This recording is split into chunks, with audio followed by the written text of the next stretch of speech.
actually be funny. It's a real pleasure to be able to show some of our favourite episodes here and showcase Tan's music as well. As Martin said, you know, you wouldn't be here, we wouldn't be together otherwise. And it's a real, the music's a really instrumental part of the show. That's the gag there. Didn't mean that. Yeah, we founded Carrot in 2008 as an animation studio, and we founded it in order to make TV shows. That was sort of our goal when we started.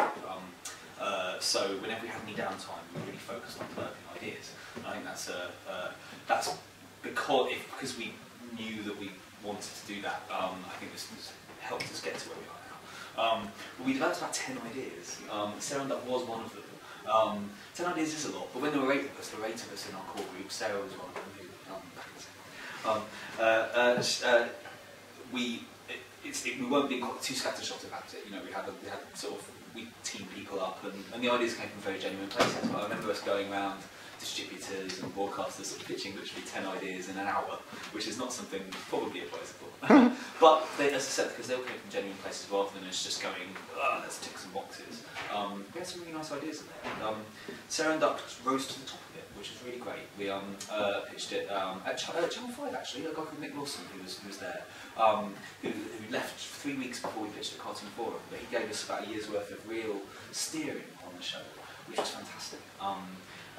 And enabled us to show real faith in an early test that we did. So we were able to, so that was during 2009, we came up with the original concept. And then in 2010 we went to an event called Cartoon Forum. I don't know if you know about Cartoon Forum, but it's a really awesome, it used to move around Europe every year, so we pitched in Hungary. It's sort of settled in Toulouse, is it? No? Is it right? Yeah, Toulouse, yeah. About 60, between 60 and 69 projects now get 25 minutes on stage. They have to stand up there and talk through their story, talk through their shows in front of about a room full of broadcasters, which is quite scary, and distributors, people with money. We made about 4 minutes of animation, including the 45 seconds I'll show you in a second, plus 3 minutes beginning, middle, and end of an episode to try and prove the concept. It's really important to. We find when we do a lot of pitching, you have lots of bits of paper and images on flat images, but unless you can really prove the tone of the show and have something moving, however primitive that is, and some of our early stuff, well, it really evolved over the course of the feedback we've got. You can communicate so much more by producing sort of a short test, and this 45-second trailer, I guess, roped everybody in, which is good. So I'll play that now. Right, okay, yeah. Just to show you, so this hasn't been broadcast anywhere, but Tan did a lovely 45-second extended version of the theme tune. Okay, so... and we just tried to, Sarah and Duck share a house together. We really wanted to sort of show their close relationship in this, and it just unpacks a flavour of what the show is. It was that trailer that secured us our CBB's commission. But quite a bit of development work went into it before then. And Sarah, this is Sarah Gomes Harris who created the show. I guess you developed it. You developed it sort of while you were working sort of elsewhere. You worked with us for the first year, but then you sort of did development with Tim, didn't you? So, you always stand yeah, up. yeah, I We'll go over there. Just about face people over here. Okay, so yeah, well, I worked with Carrot on their first commission, which was 1 Minute Wonders. Everyone saw it. It was about 1 minute facts, or facts told within a minute. Yeah. And I actually did my first drawing of Sarah Duck, or at least me with a duck, while I was trying to come up with, we had like this timer on the bottom of the screen, minute timer, and she just had like something random happen for a minute while people were watching minute facts. I think it was created for people with ADHD. There were literally about 3 things on screen at once. Yeah. And so I was just coming up with loads of really inappropriate stuff, like duck shooting, and loads of stickmen running into a giant jelly, and kind not really coming up with anything that we could use, so I just turned the page over and doodled myself with the duck. Yeah, I think, I don't know, I think we've been saying that like I sort of grew up with like a kind of thing for ducks, like this duck fetish or something, but it's I think it's just like it's just one of those things I think everyone has that, you know, when they're growing up with their parents, they go to the park and they go through the ducks and stuff, and so it's something that you associate with sort of a calm time, I guess. So I guess working in London and sort of stress of it all and stuff, I felt myself often saying quite like to go and just sit in the park and feed the ducks and stuff. So I think that was kind of going on in the back of my head. And after I finished working with these guys, I didn't have anything for a while, and so I just got this job in a stationery shop in Bethnal Green, which was really not like, I mean, there's jobs you have to like tide things over, but it was just it was a bit of a nightmare. The manager was just, yeah, I won't go into it. I don't want to stop people shopping there. But it was good in a way because it forced me to kind of think, well, I need to figure something out in order to not have to do these kind of jobs anymore. And so at the time, because I was so stressed out, I was kind of like saying a lot that I'd quite like to go and see ducks and stuff. So it was like brewing in my head. And yeah, the guys were like pitching a whole bunch of shows, and I started talking to Tim, who's not here, who is the co-creator, about pitching a show. And because I went on about ducks so much, I guess, he sort of used to kind of make jokes about me having a pet duck, and eventually like, just became a thing. And so I just turned around one day and said, okay, well, I'm going to make a show out of this. I'm going to, I'll make the logo, I'll design the characters and stuff. And then Tim very kindly, it was my 25th birthday, asked me what I wanted to do. I said, I want to make a pilot. And so we went into the studio on my birthday, and I drew the characters and he put them in Flash and did a very sort of basic animation test. And I think we took it to, I think there was an initial interest from Nick Wilson at Channel 5 at Milkshake. He sort of promised that it, but at that point it was, as Jamie said, quite primitive and it needed a lot of development. But he liked the basic idea, so we started developing it with him. And then I think he had that someone else took over Channel 5 at the time. They had no money, yeah. Richard Desmond had just bought it, and they just didn't have any money to do any development work. So all the development money, we just had to sort of try and sort of scrape, keep surviving to develop it whilst. So yeah, they didn't have any ownership over it because they didn't put any money into it. But at the same time, they gave us that support of really just helping us encourage the scripts and sort of they encouraged Sarah's stripy top, didn't they? And some sort of yeah, like they were taking it around and they were showing it to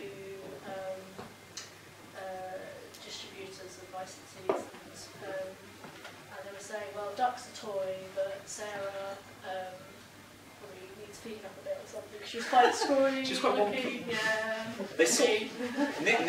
Nick's logic was that preschool girls quite have this thing for things that are perfect and symmetrical. So they did encourage us to make her just a little bit more rounded. And a bit more, I guess, iconic, which was the stripes and the cheeks, I guess. It just gave it a little bit more identity than the pink top and the sort of big eye. But the big eyes have always been there, and the green hat. Yeah. So, yes. It's just a loose piece of thread, but it looks friendly. On top of the hat. Yeah. Can I ask a question?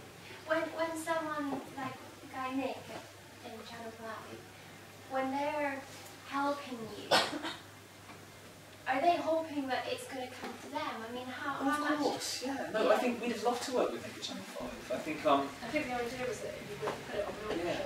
show. He left Channel 5 3 weeks before Casting Forum, just because of the way the business takeovers happen and stuff like that. So you know, we went there as free agents to So you could have quite a while working alongside somebody and developing things before there's any contracts or commitments. In this case, because they didn't have any money, yes, which was quite interesting. I mean, it might have been a rare time, but TV broadcasters are surprisingly open actually to your ideas, because they realise that sort of things like this, you know, people can get their stuff out there other ways on the internet.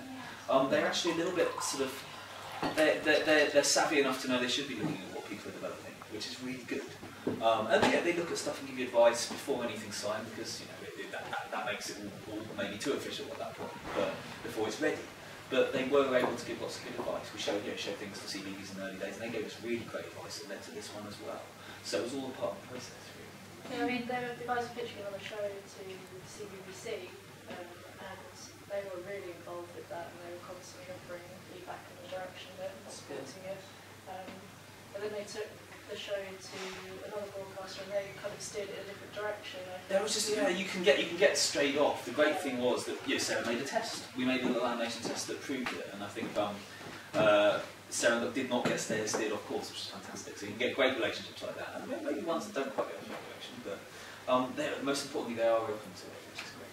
Yeah, I think you've got to be quite stubborn, but then you've got to like rein that stubbornness in sometimes.